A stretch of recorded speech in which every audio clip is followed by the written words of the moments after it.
5 अगस्त के दिन निफ्टी 700 और सेंसेक्स लगभग 2200 पॉइंट गिर गया था। बट इस छोटे से करेक्शन से इन्वेस्टर्स इतने पैनिक हो गए कि बिना सोचे समझे सेलिंग करने लगे और उन्हें मार्केट क्रैश का डर सताने लगा। बट जो बातें आज मैं आपको बताने जा रहा हूँ ना, उनको जानने के बाद आपको लगेगा कि 5 अगस्त का क्रैश तो कुछ भी नहीं था, आगे ऐसा कुछ हो सकता है जो कि आपने सोचा भी नहीं होगा। अब आधी अधूरी वीडियो देखकर कोई बायस मत बना लेना, पहले इस वीडियो को पूरा देखना, समझना, तभी आपको सारी बातें क्लियर हो पाएंगी। बट पहले आपको एक क्लियर कर दूं कि ये वीडियो सिर्फ एजुकेशनल पर्पसेस के लिए है और जो पब्लिकली अवेलेबल इन्फॉर्मेशन है उसके ऊपर ही बनाई गई है। तो चलिए इस वीडियो को शुरू करते हैं। तो इसमें सबसे पहले थोड़ा सा बात करते हैं कि 5 अगस्त के दिन स्टॉक मार्केट क्रैश क्यों हुआ और क्या आगे क्रैश रिपीट हो सकता है। तो देखो, 5 अगस्त के क्रैश का सबसे बड़ा रीजन था जापानीज बैंक का इंटरेस्ट रेट हाइक करना, जिसकी वजह से जापानीज येन डॉलर के कंपैरिजन में स्ट्रांग हुआ और इस वजह से जो येन बेस्ड ट्रेड्स थे उनमें 2 दिन तक बहुत स्ट्रांग सेल ऑफ चला और इस वजह से मंडे के दिन मार्केट एक ही दिन में, जापानीज मार्केट की हम बात कर रहे हैं, वो 10% से ज्यादा क्रैश कर गया था। अब ये एक बहुत अनलाइकली इवेंट था क्योंकि बैंक ऑफ जापान ने इससे पहले 2007 में इंटरेस्ट रेट हाइक किए थे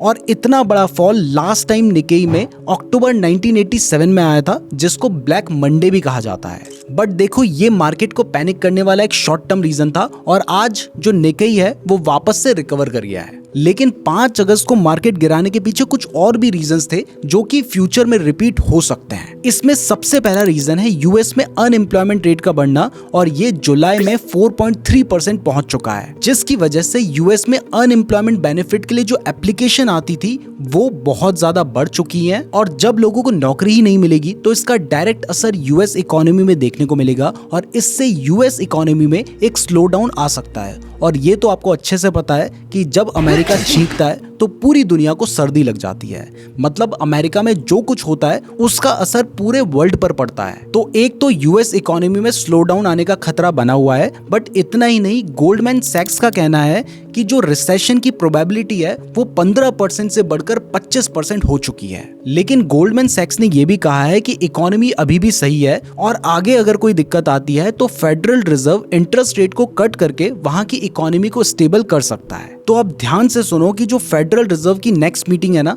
वो 17 और 18 सितंबर को है। तो उसमें अगर इंटरेस्ट रेट को लेकर कोई पॉजिटिव न्यूज नहीं आती है तो इससे मार्केट फिर से क्रैश कर सकता है। और यहाँ पर पॉजिटिव न्यूज का मतलब है कि इंटरेस्ट रेट कट होने चाहिए। लेकिन यहाँ पर सबसे बड़ी प्रॉब्लम यह है कि यूएस में इन्फ्लेशन भी 3% के आसपास चल रहा है और इस इन्फ्लेशन यानी महंगाई को वो घटाकर 2% पर लाना चाहते हैं और यही सबसे बड़ा रीजन था जिस वजह से यूएस में बहुत लंबे टाइम से इंटरेस्ट रेट्स को नहीं घटाया गया था। लेकिन अगर अनएम्प्लॉयमेंट रेट को टैकल करने के लिए इंटरेस्ट रेट को घटाया जाएगा तो इससे हो सकता है कि अनएम्प्लॉयमेंट वाली प्रॉब्लम तो सॉल्व हो जाए थोड़ी बहुत हद तक, लेकिन जो इन्फ्लेशन है वो और ज्यादा बढ़ सकता है और इन्फ्लेशन यानी महंगाई बढ़ने से लोग अपना जो खर्चा है उसको कम करते हैं, जिससे बिजनेस पर इंपैक्ट पड़ता है और इससे भी मार्केट क्रैश कर सकता है। यानी यहाँ पर फेडरल रिजर्व के लिए प्रॉब्लम यह है कि वो इंटरेस्ट रेट घटाए तो दिक्कत, बढ़ाए तो दिक्कत, कांस्टेंट रखे तो दिक्कत। मतलब इधर कुआं उधर खाई वाली बात हो चुकी है।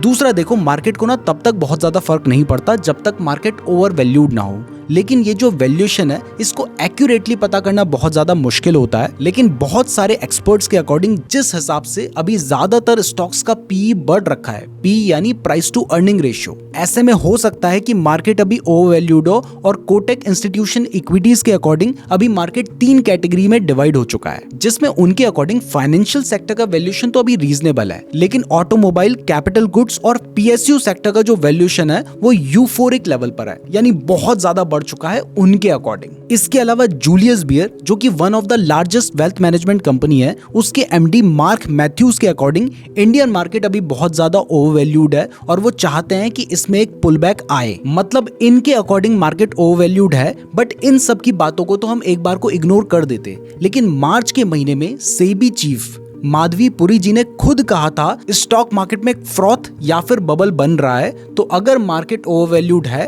तो फिर तो वो करेक्ट करेगा। तीसरा देखो, आज के टाइम पर ना ग्लोबली भी बहुत सारी दिक्कत चल रही है। रशिया यूक्रेन का तो पता नहीं कब से चल रहा है, अब बांग्लादेश में भी प्रॉब्लम शुरू हो चुकी है, बट इसके अलावा ईरान और इजराइल के बीच में जो वॉर है ना, वो हो सकता है बहुत ज्यादा इंटेंसिफाई हो जाए। वैसे तो ईरान और इजराइल के बीच में ये टेंशन लास्ट ईयर से ही चल रही थी जब हमास ने इजराइल के ऊपर अटैक किया था, बट अब हमास लीडर इस्माइल हानिया की किलिंग के बाद ये जो टेंशन है ये और ज्यादा बढ़ चुकी है, क्योंकि ऐसा कहा जा रहा है कि इससे पहले भी इजराइल ने हिजबुल्लाह मिलिट्री चीफ का असैसिनेशन करवाया था और अब Israel prime minister Benjamin Netanyahu ने ये भी कह दिया है कि इजराइल ईरान के साथ एक मल्टी फ्रंट वॉर में है। तो अगर ये सिचुएशन और ज्यादा खराब होती चली गई तो इससे भी ग्लोबल मार्केट क्रैश कर सकते हैं। तो अब आपको ये तो क्लियर हो गया है कि मार्केट क्रैश का खतरा अभी टला नहीं है, तो ऐसी सिचुएशन में आपको क्या करना चाहिए, चलिए अब वो जानते हैं। लेकिन उससे पहले वीडियो पसंद आ रही है तो वीडियो को लाइक और चैनल को सब्सक्राइब जरूर कर दीजिएगा, और फ्री डीमैट अकाउंट का लिंक मैंने आपको डिस्क्रिप्शन पे दे रखा है, वहां से अपना फ्री डीमैट अकाउंट जरूर खुलवा लीजिएगा अगर आप स्टॉक मार्केट में इन्वेस्ट या ट्रेड करना चाहते हैं। तो सबसे पहले तो देखो, अगर आपने लॉन्ग टर्म के लिए इन्वेस्ट कर रखा है तो आपको पैनिक होने की बिल्कुल भी जरूरत नहीं है, क्योंकि अगर मार्केट गिरता है तो वो रिकवर भी करता है और आज तक हमेशा मार्केट ने रिकवर किया है। तो ऐसे में आपने इन्वेस्टमेंट ऑलरेडी कर रखी है, और अगर आपको शॉर्ट टाइम पीरियड में मतलब अगले 5 महीने में 6 महीने में पैसों की जरूरत नहीं है और वो आपकी एक लॉन्ग टर्म इन्वेस्टमेंट है, तो फिर मार्केट भले ही गिरेगा, आपको आपके पोर्टफोलियो में थोड़ा बहुत नुकसान दिखाई देगा, लेकिन बाद में वो रिकवर कर जाएगा और वापस से आपको अपने पोर्टफोलियो में अच्छा खासा प्रॉफिट दिखाई देगा। बट देखो, दूसरा, अगर आपको लगता है कि आपने किसी एक ऐसे स्टॉक में इन्वेस्ट कर रखा है जिसके फंडामेंटल्स उतने अच्छे नहीं है, दूसरा आपको लग रहा है कि वो स्टॉक ओवर वैल्यूड है और उसमें आपको अच्छा खासा प्रॉफिट हो चुका है, यहाँ पर फंडामेंटल्स पे जरूर ध्यान देना। तो ऐसे स्टॉक में क्योंकि आपको अच्छा खासा प्रॉफिट चल रहा है तो आपको लगे तो आप उसमें प्रॉफिट बुकिंग कर सकते हैं, क्योंकि अगर आपके किसी स्टॉक के फंडामेंटल्स खराब हैं तो ऐसे में हो सकता है कि वो बहुत ज्यादा क्रैश कर जाए और वापस से उसको रिकवर होने में बहुत ज्यादा टाइम लगे। तीसरा, अगर आपको लग रहा है कि अभी मार्केट गिरा था तो हो सकता है कि ये एक अच्छी अपॉर्चुनिटी है बाइंग करने की, तो देखो अभी मार्केट गिरा है, लेकिन क्योंकि अभी भी ऐसे हालात बने हुए हैं तो हो सकता है कि मार्केट आगे चल के और ज्यादा गिरे और बहुत बुरी तरह से क्रैश करे। वैसे मैं ऐसा कुछ नहीं कह रहा हूं, लेकिन मैं बाकी सिचुएशंस के बेसिस पर आपको ये चीजें बता रहा हूं। तो ऐसे टाइम पर आपके पास पैसे होने चाहिए इन्वेस्टमेंट करने के लिए, क्योंकि जब मार्केट गिरता है ना तो ये बेस्ट टाइम होता है बाय करने का, और उस टाइम पर आपको स्टॉक्स बहुत सस्ते में मिलते हैं। तो अभी अगर आपको बाइंग करनी है तो आप थोड़े लिमिटेड अमाउंट में करोगे तो ये बेहतर रहेगा। चौथा, अगर आप स्विंग ट्रेडिंग करते हो तो मैं ये नहीं कहूंगा कि आप बिल्कुल मत करो, लेकिन लिमिटेड अमाउंट में करो, क्योंकि आप देख रहे हो कि मार्केट में बहुत ज्यादा वॉलेटिलिटी है। तो ऐसे में अगर कोई नेगेटिव न्यूज आती है, मार्केट बहुत तेजी से गिरता है, तो फिर आपको स्विंग में एक बड़ा नुकसान झेलना पड़ सकता है। और पांचवा, अगर आप इंट्राडे ट्रेडिंग या ऑप्शन ट्रेडिंग कर रहे हो तो अपना स्टॉप लॉस का बिल्कुल ध्यान रखो।